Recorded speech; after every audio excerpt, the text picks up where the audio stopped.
Ever since the release of patch 1.6, I've seen so much more love for Cyberpunk 2077. And it's a great feeling, especially for someone that's been so moved by this game. The characters, the moments, and most importantly, the message. It seems like people finally are starting to love this game for all that it is, instead of hating it for all that it isn't.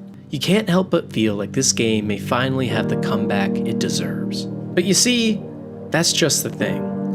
The saddest part about this story is that Cyberpunk 2077 never needed a comeback in the first place. I know about the lies, the deception, and the lack of strong leadership that CD Projekt Red displayed when they needed it most. However, I'm not here to tell you whether or not you should or shouldn't be mad at them. That's for you to decide, and I already did a video on that. I'm here because the core of what makes art meaningful, powerful, and everlasting was always at the heart of this game. The story it told, and the journey it takes you on was always better than the sum of its parts. If you look on Steam right now, Cyberpunk 2077 has some of the most negative reviews of any game of all time. But also, and less talked about, some of the most positive ones too. This game was always amazing, and it will always be, regardless of what updates are made to police and other AI systems, regardless of what mods come out in the future, and regardless of whether the Phantom Liberty DLC is all that we hope for. Because this game represents so much more. In a world that's so quick to judge, ridicule, and hate, sometimes it's important to see the good in it all, too. Cyberpunk 2077 is my personal favorite game of all time. And I know that probably has a lot of you scratching your heads or angrily running to the comments section. But you see, I don't love Cyberpunk because of the crowd and police AI that had to be updated. I don't love Cyberpunk for the amazing graphics or fun gameplay, or choices that quite frankly lacked in meaningful consequence and the bugs that riddled the game at release. I love it for something a lot deeper than that. Because for me, the best worlds out there are built on meaning, on characters that last with you, on worlds that feel deep, and on questions that cannot go unanswered. And while I've played games that have better role-playing mechanics, or games that were more polished with less bugs and missing features, I don't think I've ever played a game that ever made me feel quite like this one did when the credits finally rolled. Cyberpunk 2077 isn't a story about fame, fortune, and the fast life. It's a game about the antithesis to all of that. In a world full of gangs, violence, deceit, and destruction, the story of this game is about finding a solace in all that. And every part of this world falls into full service of that one goal. You can find broken souls grieving things they have done, like Barry the cop, before he inevitably takes his life. You get to experience characters who previously were wary of you open up about the pains of lost loved ones and the dreams that have passed them by. The reason Cyberpunk is such an amazing world is because more than any game out there, it really is a reflection of our very own. Oftentimes, we strive for things in our real lives that don't actually matter, about hitting those goals like becoming the best in all of Night City, only to later in life realize that it was those that we held close around us that mattered most. Something each and every ending to Cyberpunk teaches you in harrowing ways of its own, either with a beautiful send-off holding the one you love venturing into your doom, or clawing away at your own mind in a pit of despair after leaving everyone else behind. When you drive around the world in Cyberpunk, most of what you see is sad and dejected people, tall and imposing buildings, and gangs and all-out warfare. But as you dig deeper into this setting, into this world, as you travel between each and every little back alley, shop, and open market, you start to discover what really makes it so great. The people, the story, the characters, and the meaning behind it all. The AI in the game isn't as good as Red Dead Redemption. The police chases aren't as fun as Grand Theft Auto, and the choice and consequence during quests doesn't even hold a candle to something like Baldur's Gate or The Witcher. But nonetheless, the world of Cyberpunk has something special about how it makes you feel. Sometimes I would just stop my car on the side of the road and look up into the sky,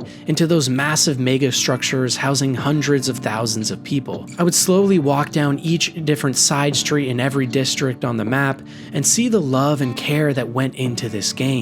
Like listening to the sounds of the hustle and bustle and people chatting as you walk through the gardens in the downtown city plaza, or listening to the sounds of birds in the walled off sanctuaries. The hum of machinery just outside the city and the Biotechnica flats that supply food for everyone. It's slower moments like this that define the world of Cyberpunk. The quests where instead of combat, you simply take a dip into a local lake and scuba dive with Judy, or listen to Carrie Eurodyne play his new song on a boat crashing against the waves. Listening to Johnny Silverhand spill out his heart and soul in the middle of a desolate oil field. That's what Cyberpunk's all about. Where most games focus on the big set pieces, the bombastic moments, and the flair of it all, something Cyberpunk surely has too, what the real core of this game are those moments where it all just melts away. And that's why Cyberpunk relates so much to our own world too. You don't remember a trip because of the beach or the beautiful view, you remember it because of how it made you feel. The people you were with at the time, and the moments you shared with them and yourself that left a mark on the man or woman you've become. The world of Cyberpunk 2077 is a world that captures these moments. The moments that actually matter, and the ones that last with us for a lifetime. The questions that stick in our heads, characters that forge themselves into our hearts, and a journey that stamps itself onto our souls. Most games with amazing worlds leave their effect on me because they give me a sense of wonder and awe, dreams of a universe that doesn't exist, but one that I can get lost in. But in Cyberpunk's case, it gave me a world to get lost within myself. So while this game might not be the type of world for everyone, or even the type of game for a lot of people, there truly is a deeper beauty beneath it all that might just leave a bigger effect on you than anything else out there, because I know it did for me. And maybe, just maybe, that's what the real goal of making worlds in video games should be all about anyways. There's a moment in one of the side stories where you travel back to a place where Johnny's body was buried, the oil fields outside the city. And it's just one of so many moments in this game that elevate it above anything else I've played. Seeing a man who killed and hurt those around him in the pursuit of greatness coming to the realization that no one cares anymore. That even with all his fame, fortune, and glory, no one came to his gravesite to mourn him upon his death. Early on in the story, you play as Johnny Silverhand in these badass moments of shooting, sex, and rock and roll. And that's what I think most of the detesters of this game took away from it. A fun but flawed experience that was a spectacle with nothing much underneath. But you see, it's the exact opposite. Only by playing through the entire hours-long side quests that span the whole game, and only by truly investing in these characters do those final payoffs like Johnny's do so well. Most people I thought were my friends. They couldn't even stand to be in the same room with me. You're fucking closest to me by a long shot. There, 24/7. It seems like everyone online likes to talk about how Red Dead Redemption 2 has better AI, how Grand Theft Auto has better police chases, how other games have better combat or deeper RPG systems. The soul of Cyberpunk was never that though. It was a journey into our souls, asking us some of the most important questions we'll ever face in our life. Not those standard ethereal ones about the meaning of life, religion, and our place in the universe, but the ones that really matter. Why do we want the money, the fame, the admiration? And why aren't we more focused on the things that actually matter? You know, when I finished Prey, I was in awe of how much I loved that game. And when I finished the original Mass Effect trilogy, I was sad that the journey was finally over, after being such a huge part of my life for almost half a decade. But when I finished Cyberpunk 2077, I truly had changed.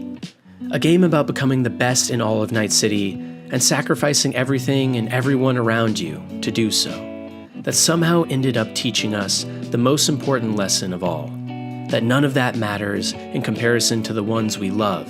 Family, friends, and those we hold close. So many people will never give Cyberpunk 2077 a chance because of what others online told them to believe, and many others won't like the game for a variety of reasons. But I promise you, there's a reason that so many people love this game too. If you put in the time and play all of the main and side quests, and truly explore and ask questions of these characters you meet, you will be met with some of the best and most impactful emotional beats I've ever felt in a video game. Like Pan Am making a toast to Jackie, or Judy opening up about her horrific past, slowly unraveling the soul behind a ruthless terrorist psyche, or listening to Carrie play his new song on a boat as you slowly drift through the waves.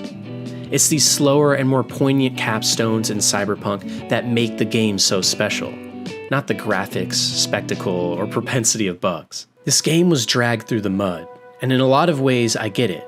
It was well-deserved and taught an important lesson to the entire industry. But because of the rampant hate, so many people can't look past their preconceived notions and appreciate what the game has always done well. And it's tough too, because in my opinion, I love this game. I think the story and meaning behind it is magical. I love the gameplay, how you can sneak, hack, or slow motion shotgun and katana people's heads apart into a bloody mess. I love the amazing world and architecture, and I just love more than anything how it made me feel, and how it made me reconsider my own life. How it teaches us to focus on the important things in our life, by showing us firsthand how it would feel if we did or didn't. Like watching Johnny at the oil fields realize all the mistakes he made in treating others badly. Or seeing how powerful a family bond the Aldecaldos have, and how much more meaningful working with them is than any of the lifeless corpse in the city. When people think of Cyberpunk, they think of the bugs, lies, deception, and a game that promised so much, yet fulfilled so little. But when I think of Cyberpunk, I think too of the lies, of the broken promises, but even more, I think about how I originally went into this game excited to play a next-gen sci-fi experience that would just be a lot of fun. But I came out on the other end genuinely affected by these characters, their stories, watching Judy cry about losing everyone she loved, watching Johnny become a man of character after finally finding his first real friend, V. And I realized that this game is so much more than the sum of its parts. If all you want to do is play a fun RPG or shooter, there's other games out there that focus more on this and are better. If you're expecting a GTA clone, wait for the next installment in the series instead. But if you want something more meaningful, more powerful, and more everlasting than any of that bullshit, ignore the hate you've seen for this game. Because I truly believe Cyberpunk perfectly tells the most important story and lesson we can all learn. You know, there's an ending to this game that most people haven't seen, where V can decide rather than to storm the gates of Arasaka with friends, family, or alone, rather, V can decide to end it all right there. And if you choose this ending, the game doesn't back down. It ends, just like it says, right there, without any epilogue to be seen whatsoever. But what you do get is those little video messages at the end. And one by one, piece by piece, each and every character who you have grown to love, or who has grown to love you, cries, screams, and detests you in a passionate rage. Seeing the true emotional costs that we can have on others, seeing how important you are to everyone around you, and realizing that none of those cool missions about making money and becoming famous ever fucking mattered in the end. Because in the end, all you have, in every ending of Cyberpunk, is the people you held closest. It was never about the police chases or the bumbling AI. It was never about having the best graphics of all time or how alive the city actually felt. These are things that are perfectly fine to be mad about. I just wish more people would realize just how much they're missing out on, too. I've played games that are more fun, that have less bugs, and whose worlds feel much more alive. But I've never played a game that affected me quite like this one. That's why Cyberpunk 2077 is, and has always been, an amazing game.